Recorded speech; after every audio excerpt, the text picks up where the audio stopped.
Okay, very warm welcome, everyone, to this Personal Growth Leaders Advanced Toastmasters International Online Club meeting number 200. So we started the club, chartered it on 15th of January 2020. So nearly 4 years now. And I just wanted to give a very brief background of how we did this. It was September 2019, around that time, when we just sent in a message in the official Toastmasters International group saying that we wanted to form a club which will focus on personal growth. And fortunately, there were a lot of people who were interested to come in and join as part of this club. And we had meetings, Fatima, John, and Kathy, Sabaria, and then Kaushal and Teresa joined in very soon as well afterwards. So we had all these members and we kept doing the meeting every week, 1 hour, short and crisp, every Saturday, 2 p.m. GMT. It was sometimes it is GMT +1 because the time changes here in this part of the world, winter and summertime. But we kept at it, and finally we were able to actually charter the club after 3 months in January. And here we are, 200th meeting, and we are really grateful that Fursey has accepted our invitation to give us a high impact storytelling workshop, and we are really looking forward to it. So without further ado, I would like to pass the virtual gavel to our Toastmaster of the meeting, Kaushal Gupta. Thank you, Somesh. Good morning, good afternoon, or good evening, depending on where you are. And thank you so much for joining us on this special occasion. My name is Kaushal Gupta, and I'm honored to be the Toastmaster for today's meeting, and even more honored to have all of you here. Our club, Personal Growth Leaders Advanced, had its first meeting on September 13, 2020.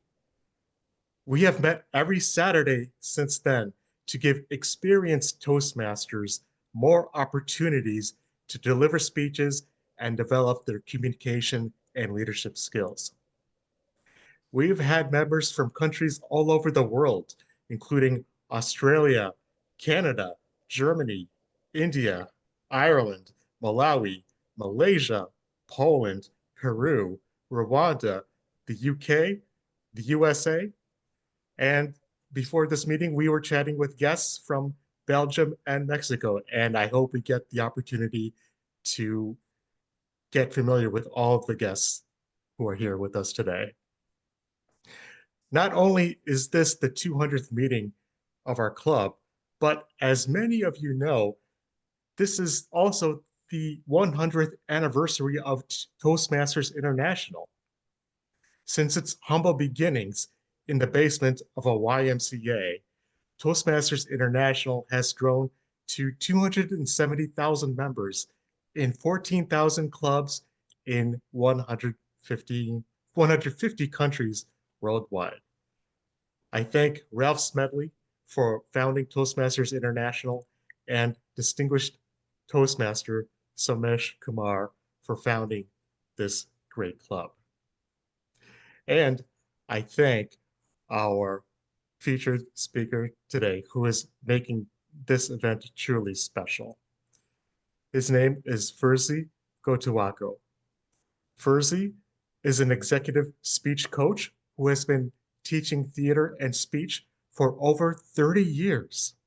He has been an educational leader, trainer of trainers, and a TEDx speaker and coach. Fursey is a 6-time district champion, winning in districts 25, 85, and 128 in evaluation, table topics, and international speech contest events. In August of 2020, he won District 25's Toastmaster of the Year. He has reached the semifinals of the World Champion of Public Speaking 3 times and the finals twice. What an amazing privilege it is to have him here. So please help me welcome Fursey Gotuaco, High Impact Storytelling. Thank you, Kaushal. I appreciate that. Thank you very much. And thank you for having me at your 200th. I'm honored that of anybody you could have had here, you chose me. And thank you. That means a lot to me. I also want to thank all of you folks that I know from my online group. There are so many of you, so many people like Martin that I know, Kathy Draper, Phoebe coming all the way in from the Philippines, Robin, Mazan. I don't know everyone, but thank you. Thank you all for being here. Let's have a good time, shall we? Let's have a great time. Somesh, I want to thank you especially for going through all the work to get me here. I know we make fun of you, but Somesh, I don't know if you know this, Teresa, but Somesh and I go a long way back. I got a picture to prove it. I mean, he and I have enjoyed each other's. This was him one day, and he wasn't really happy. But oh wait, sorry, it was labeled when I looked it up on the internet. It just said Somesh. So no, we were all making fun of Somesh and using his name to log in. What's this picture of? By the way, we know it's not Somesh. What is this picture? Who could Sabria? Sabria's got a good look at it now. She's like, oh, he does look like Somesh. What is this picture? What's going on here? Rima, what do you think? I am not sure. Oh, how politically correct of you. Our prince is not happy. Absolutely, right? He's doing something that he shouldn't be. And I think from all your reactions, that's what everybody's thinking. I'm not even going to do it, but we all know what he's doing. But what I want to talk about tonight is the idea of the pivot point. The pivot point in a story. Take this picture and see it from a slightly different side. If you were to look at it from a different point of view, this picture would look like this. Yes, ma'am. I knew it. I saw it before. Mm-hmm. What we want to talk about tonight is how we look at stories from a slightly different point of view. It's hard because some of the stories that we talk about in our life are very personal. And all the details mean so much to us. But we sometimes don't have all the time to go through all the details that you hold so close to your heart are sometimes not as important to your listener. I'm not saying it's not important in your life. I'm saying that if you want your story to have the impact that you wish it to have in as short amount of time as you'd like, then you've got to look at certain points in the story and make sure that those are conveyed. And those are called pivot points. Now, can you Google search this and look it up anywhere? No. It's my theory. So if you find some other information out there after this meeting, you're going to go, Fursey, I can't find this anywhere. I think you're wrong. I'm like, well, I could be.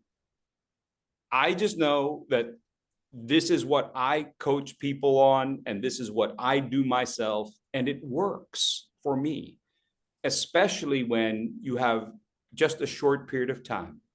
Idian, right, Shanshan? Idian.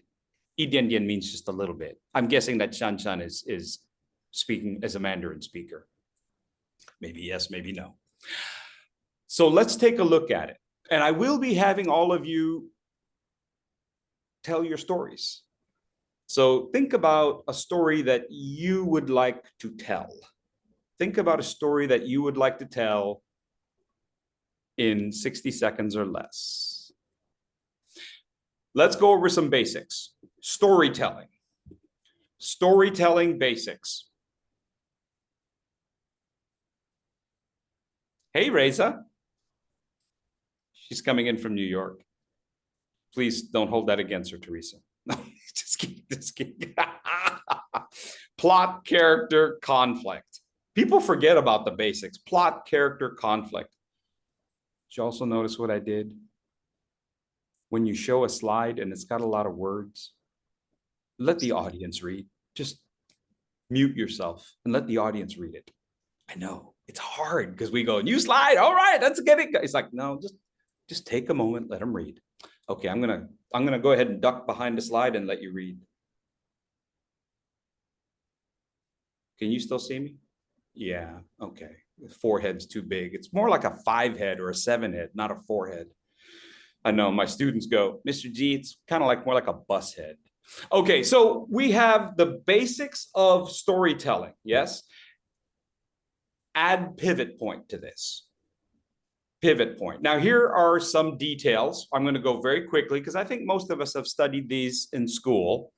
Now, I know some of you weren't really paying attention in school. I won't name names, Somesh, but these are some of the basics. Screenshot if you want. Take a pic. Will I come back to it? Maybe. Probably. Maybe not. Status quo, inciting incident, climax, resolution. Status quo, a little bit of Latin. Who can fill us in? So what does status quo mean? Just a little bit of Latin.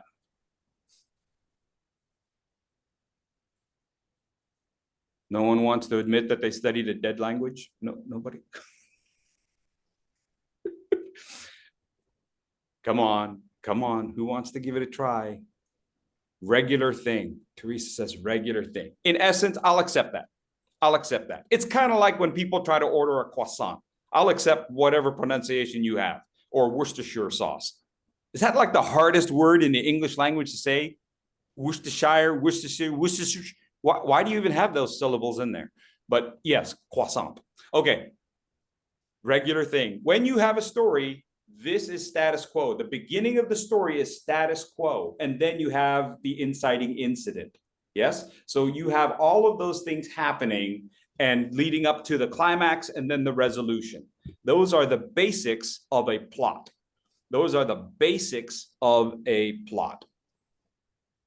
Thank you, Martin. The way things are now.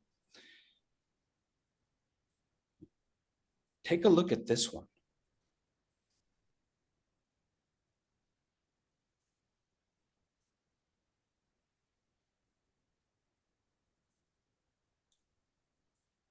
When we tell a story, we want to understand who the characters are. Now, usually that's you and me, yes? Usually that's you're the protagonist in your story. But sometimes it's your grandfather, or sometimes it's, somebody that you saw walking down the street or was doing something nice.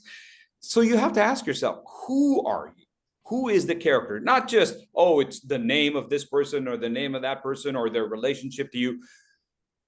But who are they in their heart? Like, what do they want? Everybody wants something. When we create stories, the characters want something. There's a velocity about it. And I studied most of this in theater because all the characters want something. Every character wants something, even if they simply want to get through the day unscathed. You like that word? Unscathed.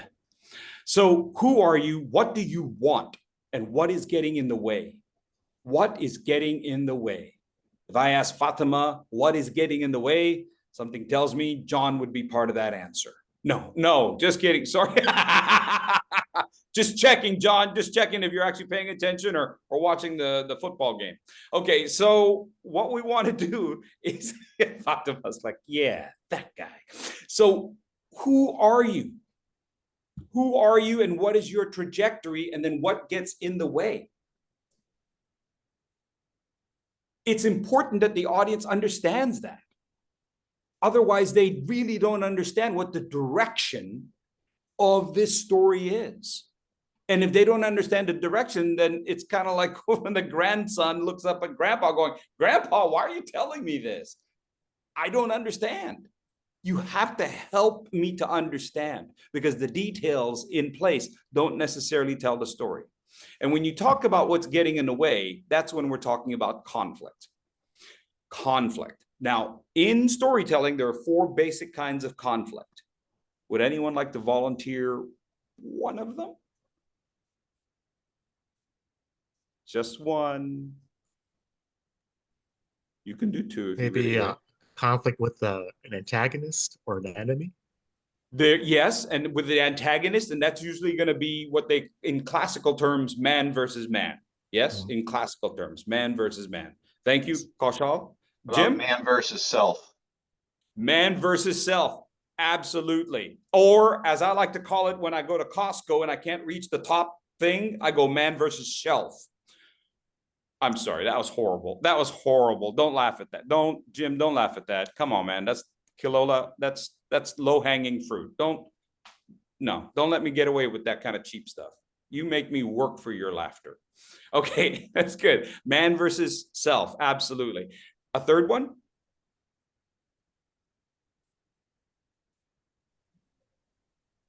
Personal. Man versus environment or the world? Yes, man versus nature. Nature. In terms of that, nature, like, like King Lear, blow winds blow and crack your cheeks, nature, yes. Or Tom Hanks in, what was that, Castaway, man versus nature. And then the last one is man versus society. Man versus society. And that was, there we go, Martin produced that one, thank you. And I think a little bit of what you were saying, Kaushal, goes towards man versus society. Excuse me, wrong slide. There we go. There was a fifth one at one point. They took it out. That was man versus mother-in-law, but they thought that was just a little too personal. No, Sabria, don't. She's like, I'm turning this guy off.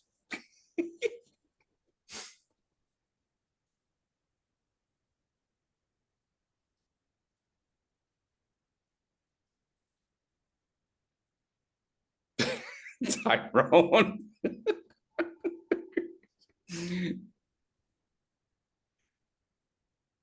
We want to look at the pivot points. And oftentimes when we look at the pivot points, that's where the motivation and the conflicts pop out. Everybody's still waiting. Everybody's still thinking about their story, right? Everybody's thinking about that somewhere in the back of their mind. They're thinking about the story. Yeah, okay. That may cause you to not laugh at some jokes because your brain is somewhere else. That's okay. I forgive you. You go ahead and keep thinking of that. All right. The basics of the story look like this. You've seen this before. Pretty generic. You've seen it before because I just showed it to you with my hands a couple seconds ago. Inciting incident, climax, resolution are some of the major points. So again, what you want to think about is, here's my status quo. And then there's an inciting incident. Yes, there's an inciting incident that interrupts. This creates conflict. And then as I go through my journey, which is typically a hero journey, there's many different kinds of stories. Just to say, there's many different kinds of stories. But the hero journey is the one that we can identify pretty easily. So the inciting incident goes through, and then you have challenges, right? You have challenges along the way that build up to the climax, and then you go down to the resolution. One important thing to consider before I go into some details. Did you notice that the resolution is at a higher point than the status quo?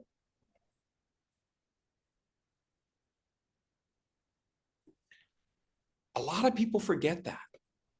And I think a lot of the teachers we have didn't quite draw it up on the board like that. Here's the status quo, and then they have resolution, and they're almost like at the same level. But it shouldn't be. It should be up and then down with a difference. Why? Why should there be that difference? Why is there a difference from where status quo was to where resolution is? Any thoughts on that? A change happened. Yes, Teresa, a change happened. Overall, the journey should cause us to be in a different place. Oftentimes, that's the theme, the moral of the story, the lesson to be learned. Your story has pivot points and a journey that the hero is in a different place from where the hero started. The hero ends in a different place than where the hero started. That's the lesson that you're trying to convey to your audience. Your speech is the pivot point for your audience.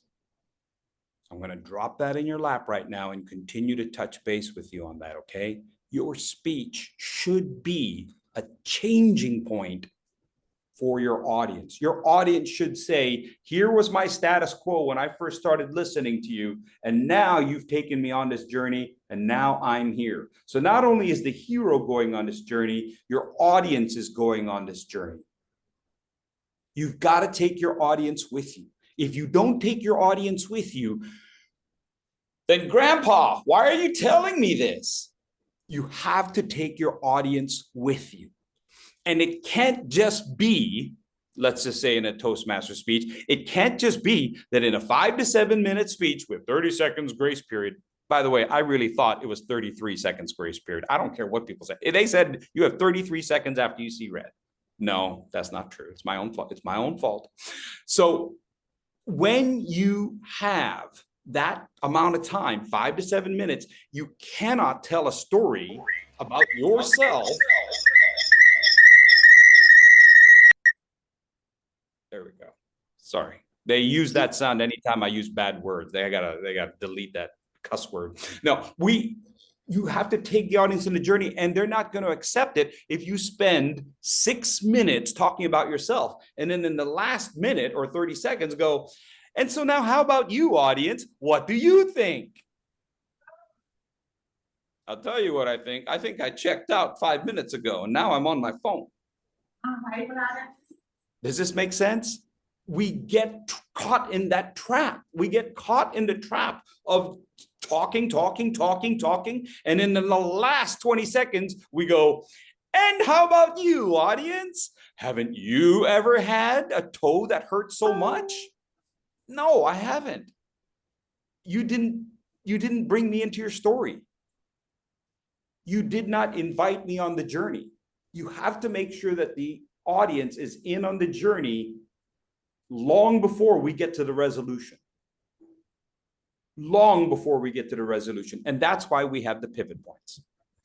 You're going, what is the point of that whole story, Fursey? It's the notion of why we need pivot points.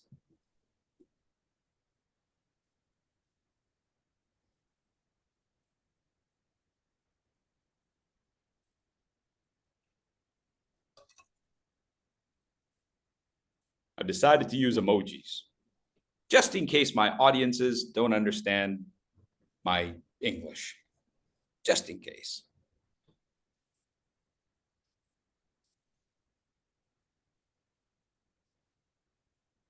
So let's break this down just a little bit. And then remember, in a couple minutes, we're going to get to your story. Let's break this down. We start where? When we start, right here. What is it that we call that part right there? Reza, come on, Reza. Come on. What is that? What's that part called? Status quo. The Status. quo. Absolutely. Thank you, Reza. Status quo. Sorry, I'm not sure whether you said that or not, but thank you. I think you said it. I think I interrupted you. My fault. I'll ask you again. Status quo. That's where we start. Now, the thing is, in status quo, sometimes the character doesn't know what in the world they're doing. And so we have to explain that. When we talk about our story at the beginning, you have to explain, who are you? Who are you and what do you want? Remember, we talked about character. Who are you at the point of status quo? What do I want? And the whole point of your story is you're going to show how your status changed, right? You're going to show how your character started off here. Can you guys still see me? See how I'm like in the, ooh. 50% of you are going, how is he doing that? And then by the time you figure it out, you're going to go, what's he talking about? Okay, so this is status quo. Thank you, Ahmed. This is status quo. And you have to be able to explain at this point, this is my emotional state. And then I get to this point. Now in the hero journey, the emotional state is that the hero doesn't want to go into it. I don't want to go into it. Let's take my Toastmaster journey. When I first got into Toastmasters, I didn't even want to go to a meeting. You heard that before? I wasn't even here. My friend made me go. I didn't even want to go into it. I don't like doing public speaking. I came here because I don't like it. And then all of a sudden I met someone and they brought me in and I'm like, I don't want to do that. The hero is usually someone who does not want to do it. I don't want to go slay the dragon. Why? Because it could eat me. Or in modern day language, I could lose. Or in modern day language, because I'm scared of public speaking. Or in modern day language, because I don't want to fail. Same thing. Whether the dragon eats you, or your boss fires you, or you die a miserable death, while the ah counter counts all your ums, ahs, and so's, feels like death. Like going to the dentist. Maybe you're not really going to die, but it sure does feel like it. And then along the way, you run into challenges. The dragon, just like you thought.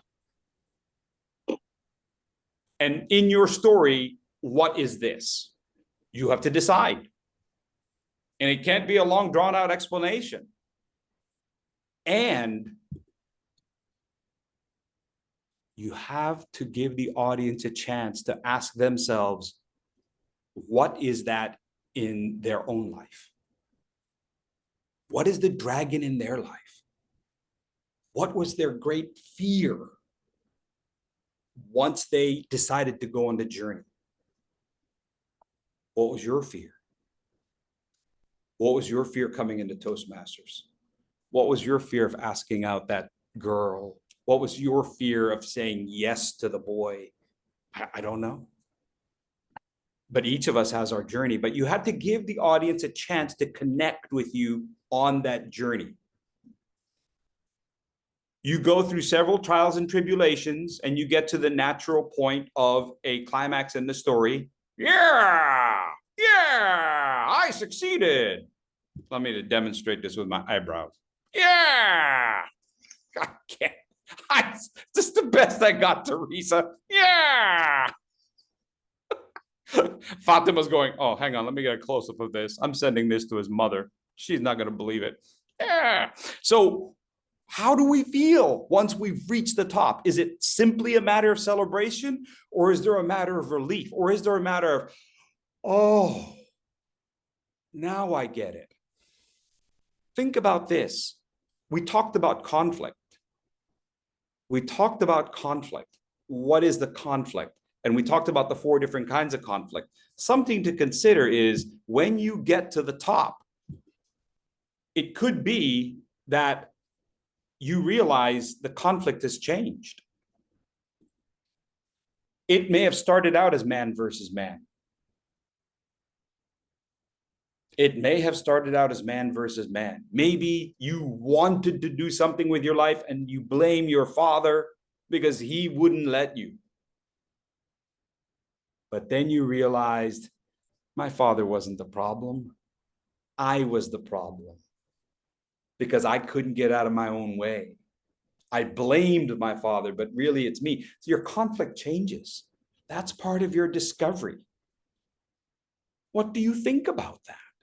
What do you think about the fact that you realize you're part of the problem yourself? And then you've got to give the audience a chance to interact. You have to leave room for your audience. You have to say, okay, I'm going to get off the stage, so to speak, and let the audience member come in and take their place. You have to give an audience member a chance. You have to give your audience a chance themselves to see it from here to there. They have to pivot. Your audience has to pivot. Remember, your speech is their pivot point. Your speech is their pivot point. And then you get to the resolution. The resolution might be the part where you realize, now I see what I learned on my journey. Now I see what I learned on my journey.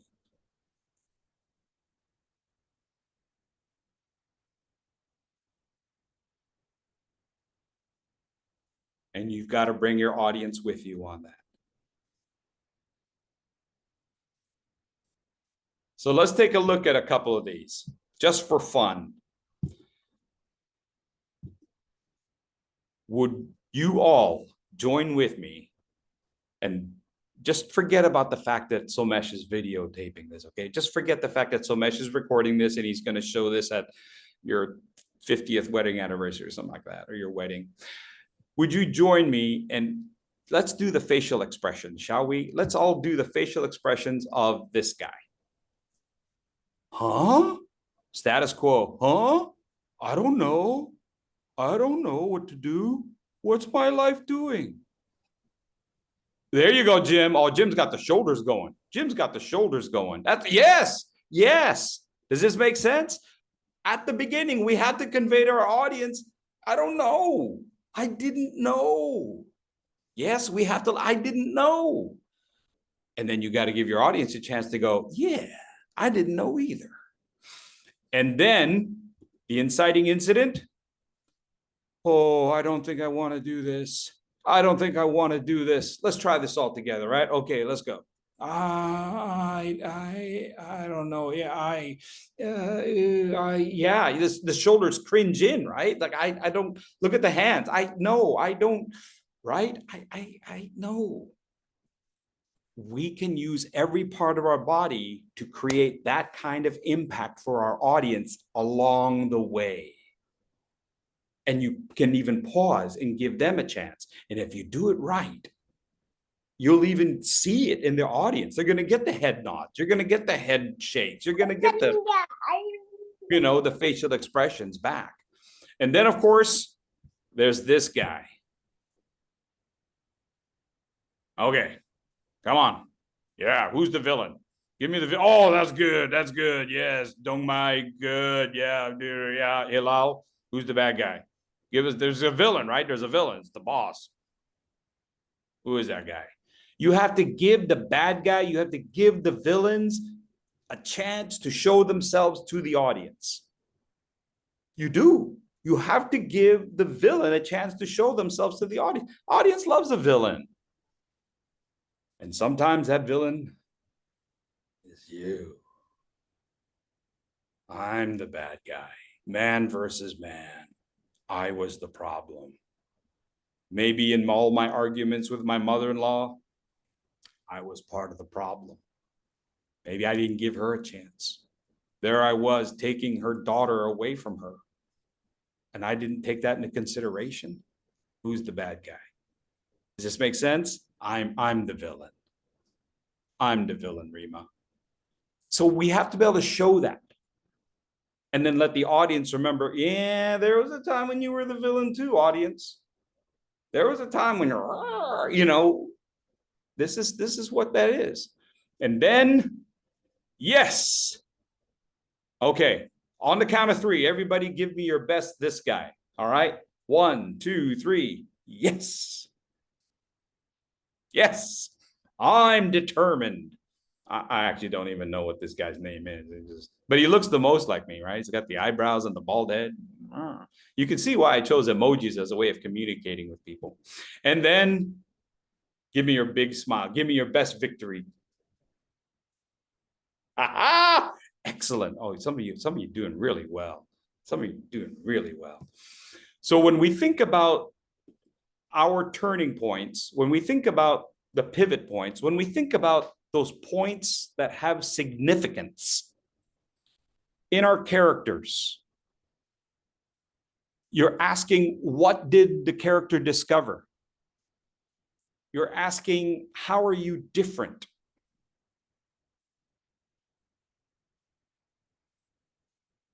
You're asking, what have you learned?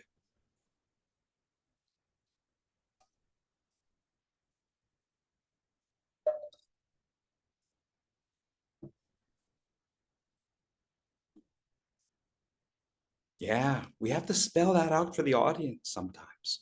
Maybe not all the time, but usually you kind of have to spell it out. Remember, audiences today are not used to listening really well. We're not. We're very visual people. Now, when I was learning theater, one of the examples they gave me was that in Europe, people would say, at one point in our history, people would say, let's go hear a play. That's the way they would say it. Let's go hear a play. But now we say, let's go see it, especially in America. Let's go see it. We're very visual. So we have to understand that people have a hard time listening for 5 to 7 minutes. They're not going to pick up everything. So you have to make sure that you're intentional. And that's where the pivot points come in. Because you can't be intentional throughout 5 to 7 minutes. It's very difficult. But at least at the pivot point, you allow your audience a chance to catch up. And in terms of the conflict,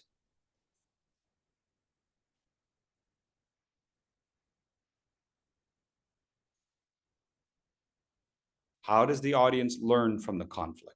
If this is still too small, you can pin it, right? You can pin it and make it large. I know you don't want to do that because then when it goes back to my face, it's kind of like a giant potato exploded on your screen.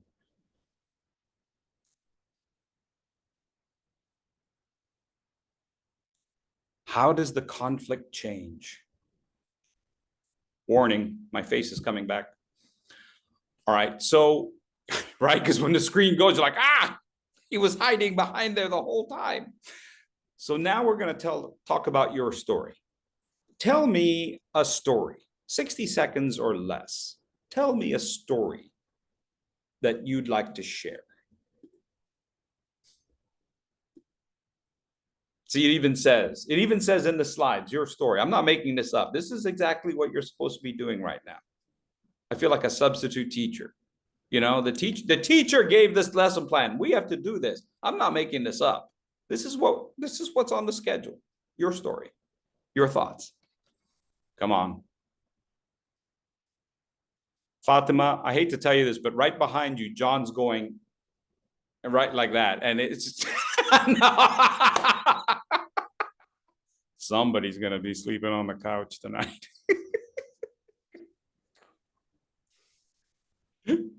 Would anyone like to share? Would anyone like to throw somebody else under the bus?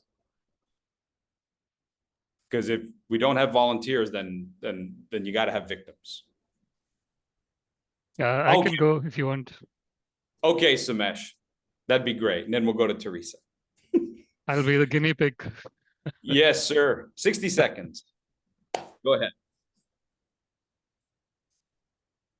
I'm telling a story about this person who is in a city in India called Hyderabad.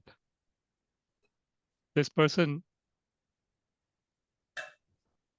was working in Hyderabad and he got an opportunity to go for an interview where many companies from a country in Europe came in to interview the candidates to bring into that country in Europe. This person did not know whether he should go or not. He asked his father. Good, right there. I'm going to interrupt you, Somesh. That's where the story starts. Right. Everything else, it's nice, but I'm not sure that it makes as much difference to us because we don't know those particular cities or we don't know those particular kinds of jobs, but we can understand, I don't know what to do. Does this make sense? We can understand, I don't know what to do. And so you want to get to that universal point. You want to get to that universal point. I know it's hard with the black background. You want to get to that universal point that I don't know. Yes, status quo. I don't know. So get to the emotions as, oh my gosh, it's in the middle now. What?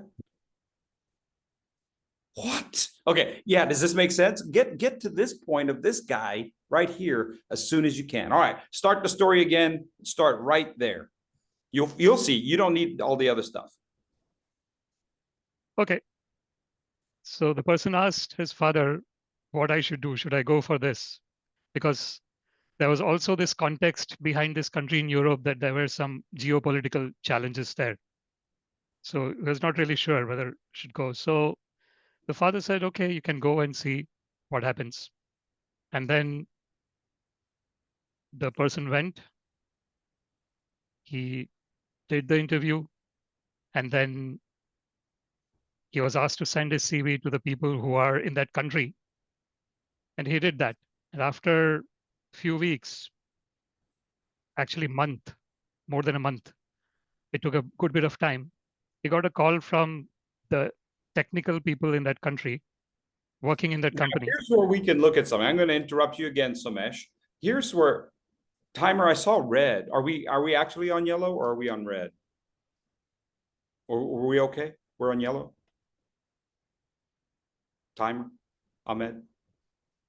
He froze. Oh, timer. Oh, we're on yellow. Okay, all right, good deal. Somesh, you're lucky. I was just about to cut you off, but Ahmed said, no, give him time. I've heard this story before. It's got a great punchline. No, so part of what we're talking about here is what makes us really feel for this guy, right? What makes us really feel for this character? And I think, based on what you just said, time. Oh, when you're listening, you're waiting for the decision, and the time takes you, and you're like, oh no. Does this make sense? What arouses the emotions within us? What gets the audience to say, I've been there.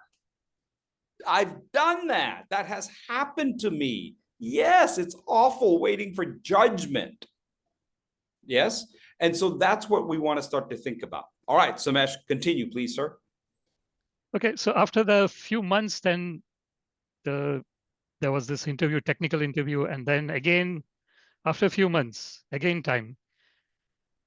Finally, the decision came in and the person got selected.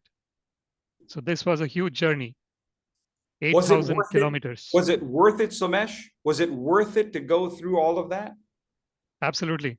What did they learn from it? What were the bruises and the batterings about? What got hurt in the process? The learning is feel the fear and do it anyway. Excellent. Excellent. And then once you do it, you get to know something that you have not known before. Fantastic. All right, Somesh, now I want you to tell me the story again, and you have 30 seconds. The whole thing? Yeah, are you saying the whole 30 thing? seconds. I know that seems like a short period of time, but you got to remember we're doing this in metric. So I don't even know what that means, Teresa. I don't even know what that means. They just told me to say it. Okay, go ahead, Somesh. You have 30 seconds. From the beginning again, are you saying? Oh, absolutely. From the beginning. People will get bored now. I'm repeating the same thing. No. They're not going to get bored because you're going to make sure that they pay attention. Why? Because we've all been there. We've all been there. You've got to let us know that we've been there. Okay, go ahead. Okay, so this person in a city in India getting to go to an interview where European companies have come in, is a little bit scared. He asks his father, should he go? Father says yes. He goes in. It takes a lot of time to get the result, many months. Finally, he gets to know that he has been selected. Then he has to travel 8,000 miles to another place. And then the journey will start. And the journey will go to a place which the person does not know anything about. Excellent. And that's where the whole Excellent. Somesh, challenges start. Thank you, Somesh. Do you have children? Yes. Okay. Well, you're doing a great job, Somesh. Now I'm going to give you some practical applications, okay? So you're doing great. You're doing great. And I know I kind of cut you off. That's just my nature. No. Just because of time, all right? You're doing great. Somesh, what happens if one day your son or daughter, your child comes to you and says, Dad, I'm not sure what to do. I don't know if I should make this choice or not. What do you say, Somesh? Tell us the story. 15 seconds. This particular circumstance, I would just say he has to do what he feels he No, wants to do. I want you to tell the story, Somesh. The whole I'm sorry, story. I didn't make that clear. I didn't make that clear. That's my fault. No, That's- you did say that, but I'm Oh, I did? not sure Oh, then what it's your story I fault. can create now. No, tell the story. Tell your child. Is it a son or a daughter? Thank you, Yeah, I Ahmed. got a son and a daughter. Yeah. Okay, tell Yeah. your. Oh, you got one of each. Were they on Yeah. sale or what? No, okay, go ahead. Just 2 for 1. Now, tell me what. Tell your son, Dad, what should I do? Go ahead, tell your story. 20 seconds. Okay, so I got 2 options to choose for the college, and which option should I take? And the answer is go with what you feel works for No, you, I what want you're you to passionate about. actually tell the story. I want you to actually tell the story. Trust me, trust me. The answer is in the story. Go ahead, try it again. Dad, what should I do about this? Okay, so I want to choose a particular. I have confusion in terms of choosing which subject to choose for the college. And Tell the story. Tell your answer. Tell me about the man who had to go in for the job interview. yes, and the answer is that follow your passion. You know, if you No. whatever you like, you do it. Okay, everybody, Somesh, I appreciate that. You're doing fine. Everybody, part of where Somesh is getting stuck, it's a very natural place to get stuck. But what this is sort of a coaching thing. And in the back of your mind, you're thinking, I've already given the answer and everybody's going to be bored if I say the answer again. There's a certain amount of truth to that, but that's not why they're here. They're here to see how we can take this story and plug it into other scenarios. And you'll see how the art of telling a story can use the same story with a different impact. So let me model it for you. Is that okay? I know I put you in a real bad position, and I apologize for that, Somesh. Would you go ahead and ask me the same question I asked you? Just say, Dad, what should I do in this case? Dad, what should I do in this case? Let me tell you a story about this young man who had a very hard decision to make. He had to go in there and be judged by all these different companies. And he wasn't sure what to do, but he listened to his father, and his father helped him go into the challenge and face the challenge. And then he had to wait all this time for an answer. But I'll tell you what, by the end of it, he succeeded. And when he succeeded, he realized, I can do this. So I know you've got a decision to make, and that's a hard journey, but you're going to make it. You're going to make it because I believe in you. Go ahead, make your decision. I'll face this with you. Does this make sense? Now, the specifics of the story are up to you. And each of us kind of has that hero journey within us. We've all done something to some degree in that model. The real trick is how you can take that story and apply it to different scenarios. If we had more time, what I would have done is I would actually throw 2 or 3, even 4 different job interview questions at you. And Somesh, I would encourage you to use the same exact story to answer it. So for example, is it Hilal? For example, Hilal, if I were to throw a question at Somesh, something along the lines of, tell me about a time that you showed resiliency, right? Or Rima, what are your strengths?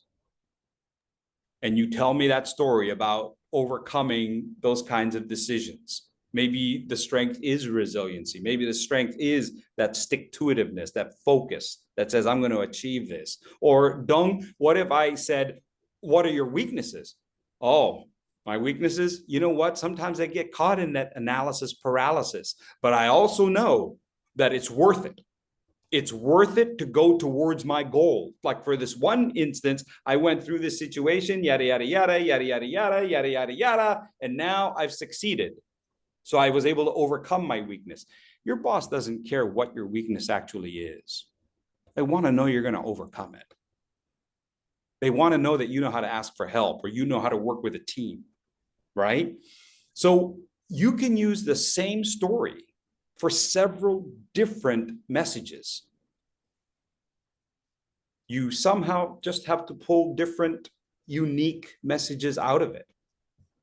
That difference, when we talk about the pivot point, you can talk about different messages that you get, different things that you have learned. Remember this page? What does the character learn? How does the character learn from the conflict? There are multiple messages in your same story. In your single story, there are multiple messages. As you can see, we go from plot, character, and conflict, but most importantly, we have a pivot point. And if you've got those pivot points and you can explain those pivot points to your audience, you're going to bring them into the story. And I think that is what's going to create a more impactful experience. Back to you, Mr. Toastmaster. Everyone, please join me in giving Fursey a huge round of applause. What a great workshop that was, Fursey. You've really got me thinking about the speeches I've given and the speeches that I want to give. And you've taught me that every speech should be a story and can be.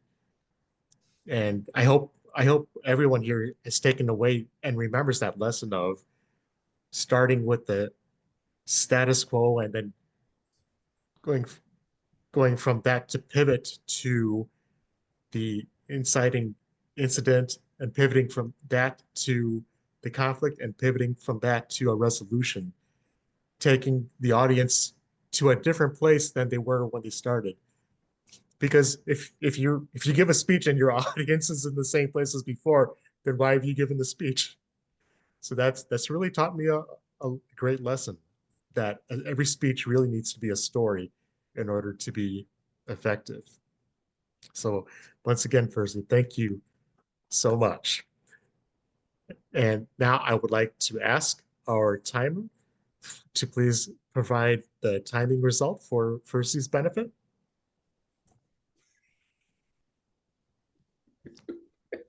Wait. Fursey, he completed 48 minutes. Thank you. All right.